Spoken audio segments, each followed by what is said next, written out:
GST में एक बहुत अच्छा चेंज हुआ है। अगर आप देखेंगे कि अगर आप जानते हो कि आईटीसी का जो हमारा एक रूल था, उससे एक बड़ी प्रॉब्लम आती थी। जितने भी हमारे क्लाइंट होते थे, उनको एक मेजर प्रॉब्लम आती थी। मैं आपको पहले प्रॉब्लम दिखाता हूँ, उसके बाद आप समझेंगे कि किस तरीके से हमारी वो प्रॉब्लम हमारी आती थी। आप अगर यहाँ पे देखेंगे कि आईटीसी के अंदर बेसिकली जो रूल था, वो ये रूल था कि आप पहले आई यूज करेंगे, फिर सी यूज करेंगे, फिर एस यूज करेंगे। ठीक है। उसकी वजह से हमारे पास यहां पर सी एस जीएसटी में काफी सारा जो बैलेंस है वो पड़ा रहता था। लेकिन गवर्नमेंट ने इतना एक अच्छा चेंज किया है जिसकी वजह से हमको आईटीसी का जो बैलेंस है वो इक्वली हम यूज कर सकते हैं। आइए एक बार हम इस रूल को जानते हैं कि रूल में क्या चेंज करा है। ये एक लेटेस्ट नोटिफिकेशन आई थी कि 30 जनवरी को आप दे सकते हैं। ठीक है जी। तो आप देखिए कि यहां पर इन्होंने एक अच्छा चेंज किया है कि अगर आपका आईटीसी यूज हो जाता है, अगर आपका आईटीसी पूरा यूज हो जाता है, तो आप सीजीएसटी और एसजीएसटी को किसी भी सीक्वेंस में यूज कर सकते हैं।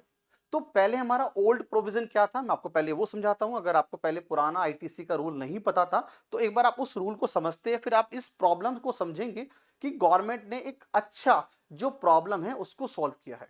आइए मैं आपको एक बार इजिली कंफर्टेबली आपको समझाता हूं। ठीक है। तो पहले हमारा प्रोविजन था कि सबसे पहले आप आईजीएसटी को यूज करोगे। सबसे पहले आप आईजीएसटी को यूज करोगे। अगर आपके पास आईजीएसटी का इनपुट पड़ा है, अगर आपके पास आईजीएसटी का इनपुट पड़ा हुआ है, तो आप उसको सबसे पहले उसको यूज करोगे। आईजीएसटी को आईजीएसटी के आउटपुट के लिए यूज करोगे। अगर आपका आईजीएसटी का जो आउटपुट है वो खत्म हो जाता है, तो आप इस आईजीएसटी के बैलेंस को फिर सी के लिए यूज कर सकते हो। आपने ये वाली लायबिलिटी भी खत्म कर दी। आपके पास अभी भी आपके पास अगर आईजीएसटी बच जाता है, तो उसको आप एस के लिए यूज करोगे। ये वाला प्रोविजन हमारा अभी का सेम टू सेम चल रहा है। उसके बाद जब आप इस पूरे आईजीएसटी को खत्म कर दोगे, उसके बाद बारी आती थी हमारी सी की। आपको सीजीएसटी को पूरा फिनिश करना पड़ता था। सबसे पहले इसको आप यूज करते थे सी के लिए, अगर बच जाता था तो हम उसको यूज करते थे आई के लिए। और जब आपका ये सी पूरा फिनिश हो गया, पूरा एग्जॉस्ट हो गया, उसके बाद बारी आती थी एस की। एस की बारी आती थी। फिर उस एस वाले प्रोविजन को आप एस के लिए यूज करते थे। ठीक। अगर आपके पास इनपुट पड़ा हुआ है, तो आप आईजीएसटी को आईजीएसटी के लिए यूज करते थे। अगर बच गया तो फिर आप उसको आई के लिए यूज करते थे। लेकिन ये दोनों आपस में यूज नहीं हो सकते थे। ये वाले आपस में यूज नहीं हो सकते थे, अभी भी यूज नहीं हो सकते। अब गवर्नमेंट ने चेंज क्या करा वो समझते हैं। गवर्नमेंट ने चेंज ये करा है कि अगर आप पहले आप सी को यूज करते थे, उसके बाद एस को यूज करते थे। सीक्वेंस था कि पहले आपको आई यूज करेंगे, फिर सी यूज करेंगे, फिर एस यूज करेंगे। लेकिन अब गवर्नमेंट ने इन दोनों के अंदर चेंज करा कि पहले आप ये भी यूज कर सकते हो और पहले ये भी यूज कर सकते हो। आपको जो दोनों में जो लगे कंफर्टेबली आप उसको यूज कर लो। अब इससे एक हमारी बहुत बड़ी प्रॉब्लम सॉल्व हुई है। मैं आपको पहले प्रॉब्लम समझाता हूं कि प्रॉब्लम होती क्या थी।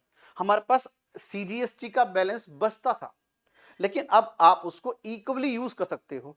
क्लाइंट को बताने में दिक्कत आती थी, जैसे मैंने आपको अभी एक दिखाया, एक मैंने आपको प्रॉब्लम समझाई कि अगर आप देखेंगे तो यहां एक प्रॉब्लम थी हमारे क्लाइंट के साथ। मतलब काफी सारे क्लाइंट्स होते हैं तो उनके साथ प्रॉब्लम होती है कि उसके एस में बैलेंस बच जाता है। अभी मैं आपको इससे एग्जांपल दिखाऊंगा कि एस में बैलेंस कैसे बचता है। आप इस चीज को समझेंगे कि एसजीएसटी में पैसा क्यों बचता है। आइए आपको एग्जांपल समझते हैं। लेट सपोज आपके पास आउटपुट पड़ा हुआ है। आपके पास एक आउटपुट पड़ा हुआ है आईजीएसटी के अंदर 50,000। सीजीएसटी में आपके पास पड़ा हुआ है 37,000। उसके बाद पड़ा हुआ है 37,000। ठीक है। तो हमारे पास आउटपुट में तीनों जगह हमारे पास लायबिलिटी है हमारी। और आप देखेंगे कि हमारे पास इनपुट पड़ा हुआ है आईजीएसटी में 30,000, उसके बाद इनपुट पड़ा हुआ है सीजीएसटी में 55,000, और उसके बाद एसजीएसटी में पड़ा हुआ है 55,000। ठीक। तो पहले क्या होता था कि हम इस पहले आईजीएसटी को पहले हम पूरा खत्म करेंगे इसके साथ। तो हमने यहां पर इसको पूरा यूज किया, तो हमने पूरा इसको यूज कर दिया, 30,000 का हमारा पूरा यूज हो गया। तो आई हमारा फिनिश हो गया। उसके बाद बारी आती है हमारी सीजीएसटी की। हमारी बारी आती है सीजीएसटी की। अब सीजीएसटी का जो बैलेंस है वो आप एस में यूज नहीं कर सकते, वो आज भी नहीं कर सकते, इसमें कोई चेंज नहीं है। तो पहले आप क्या करते थे, सी वाले बैलेंस को हमें जरूरत है 37,000 की, तो हम इसमें से 37,000 यहां पे डाल देंगे। उसके बाद जो बच गया, उसके बाद जो बच गया, मान लेट ये हमारा बच गया जी 18,000 हमारा बच गया, हमारा 18,000 ये बच गया। तो आप इस 18,000 को यूज कर सकते थे आई के साथ। इस आई की लाइफ, आई को जरूरत कितनी है, आउटपुट माइनस इनपुट, तो आपको जरूरत है 18,000 रुपए की, तो आप 18,000 को यहां पर डालते थे। अब ये आपका पूरा खत्म हो गया। अब इसके बाद आपकी जो बारी आती थी, फिर आप एस को यूज करते थे। अब आप एस को यूज करोगे, 55,000 हमारे पास पड़ा हुआ है, तो आप क्या करोगे, जो एस को एस में यूज करोगे, तो आपने इसको यहां पे यूज कर दिए। हां, अगर आपके पास बच गया, आपके पास बच गया 18,000, तो आप दे सकते थे आई को, आप दे सकते थे। तो आपने क्या करा, 50,000 में से आपने 48,000 तो यहां माइनस कर दिया। अब आपके पास जो लायबिलिटी बची, तो आप देखोगे कि इस 50,000 में से आपकी जो लायबिलिटी बची, वो बची आपकी 2,000। ठीक, अब आपके पास पड़े 18,000 है, आपको चाहिए 2,000, तो आप इस 18,000 में से 2,000 यूज कर लो। अब आपके पड़े 16,000। अब प्रॉब्लम यही स्टार्ट होती है कि आपका सिर्फ और सिर्फ जो एसजीएसटी वाला जो बैलेंस है वो पड़ा रह गया। अब यही यही प्रॉब्लम होती है क्लाइंट के साथ में, जो मैंने आपको दिखाया, ये प्रॉब्लम होती है क्लाइंट के साथ में कि सिर्फ एस पड़ा रहता है। अब ये जो प्रॉब्लम है, ये आपको अगले महीने प्रॉब्लम शो करेगा। अब आपको दिखाता हूं कि अगले महीने कैसे प्रॉब्लम शो करता है आपको, आइए वो भी समझते हैं। एग्जाम्पल से आप समझोगे, आपको इजी हो जाएगा। अब लेट सपोज मान लेते हैं कि मेरे पास नेक्स्ट मंथ में आईजीएसटी की कोई भी मेरे पास लायबिलिटी नहीं है, मेरे पास आईजीएसटी की कोई भी लायबिलिटी नहीं है, जीरो लायबिलिटी। हमने सिर्फ सीजीएसटी और एसजीएसटी में हमने सेल करी है, ठीक है, 5,000 और 5,000 हमने सेल करी है, ये हमारा टैक्स का अमाउंट है। लेकिन आपके पास क्या पड़ा हुआ है, सिर्फ 16,000, जो मेरे नेक्स्ट क्वेश्चन में था, प्रीवियस क्वेश्चन में था, उसका जो बैलेंस है वो आपका मैंने यहां पे लिया कि मान लेते हैं हमारे पास सिर्फ और सिर्फ एस पड़ा हुआ है, हमने इस बार कोई परचेज नहीं करी, ये मान लेते हैं। अब समझिए, अब इस 16,000 में से आप 5,000 आप यहां यूज करोगे, 16,000 में से जो 5,000 की जो अमाउंट है वो आप यहां यूज करोगे। तो हमने क्या करा, जो 5,000 का जो अमाउंट है 16,000 में से, वो हमने यहां पे यूज कर लिया, ठीक है ना, वो आपने यहां पे यूज कर लिया। अभी भी आपके पास कितना बचेगा, अभी भी आपके पास कितना बचेगा, 11,000 बचेगा, क्योंकि इसमें तो जरूरत ही नहीं है, इसमें कोई जरूरत नहीं है, इसमें कोई जरूरत नहीं है। तो अब ये जो 11,000 आपके बच जाएंगे, आपने यहाँ पे 5,000 आपने यूज कर लिए, यूज कर लिए आपने, तो आपके ये बचे 11,000 बचे, ठीक है जी। उसके बाद अभी भी हमें सी के अंदर पैसा पे करना है, आउटपुट है, उसके लिए तो कोई यूज ही नहीं हुआ, यहां तो कुछ यूज ही नहीं करा हमने। तो अब हमारे पास पड़ा भी कुछ नहीं है, तो अब यूज क्या करेंगे, कुछ यूज नहीं करेंगे। तो आउटपुट माइनस इनपुट, अभी भी आपको 5,000 रुपए की जो लाइबिलिटी है वो आपको पे करनी पड़ेगी। 5,000 की जो हमारी लाइबिलिटी है वो आपको अभी भी पे करनी पड़ेगी। तो ये जो प्रॉब्लम है, ये जो प्रॉब्लम है वो सॉल्व हुई है, अभी जो कमिंग लॉ हमारा चेंजेस हुआ है रूल में, उसकी वजह से आप ये प्रॉब्लम से बचेंगे।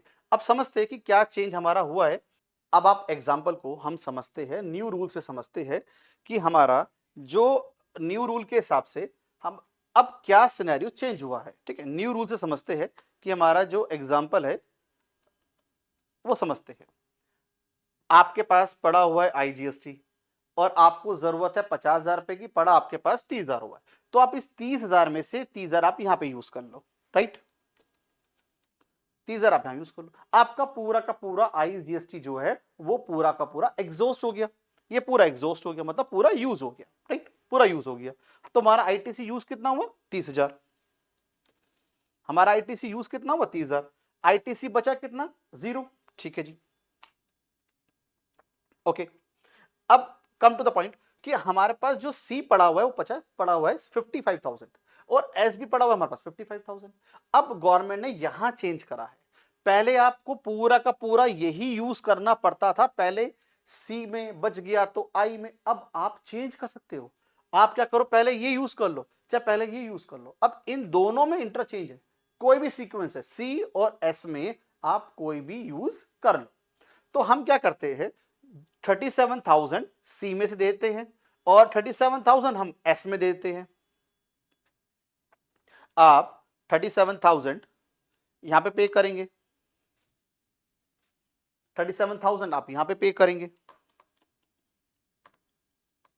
और 37,000 आप यहां पे करेंगे। तो आपका जो टोटल यूज हो गया है वो 37,000 यूज हो गया। अब 18,000 हमारा इसमें ही बचा और 18,000 हमारा इसमें ही बचा। अब 18,000 में से हमें जरूरत है 20,000 की। अगर आप देखोगे 50,000 में से 30,000 गए तो हमें जरूरत कितनी है? 20,000 रुपए की। अब 18,000 दोनों के पास है तो 10,000 दोनों से डाल दो। ये ज्यादा रेलेवेंट है, ये ज्यादा रेलेवेंट है कि हमारे पास दोनों में टैक्स बचना चाहिए, ताकि जो आने वाला जो हमारा जो बैलेंस होगा, ये वाली जो प्रॉब्लम हमें क्रिएट हो रही है, ये वाली जो प्रॉब्लम हमें क्रिएट हो रही है कि बैलेंस हमारे पास सिर्फ और सिर्फ एस में पड़ा हुआ है, फिर ये वाली प्रॉब्लम नहीं आएगी।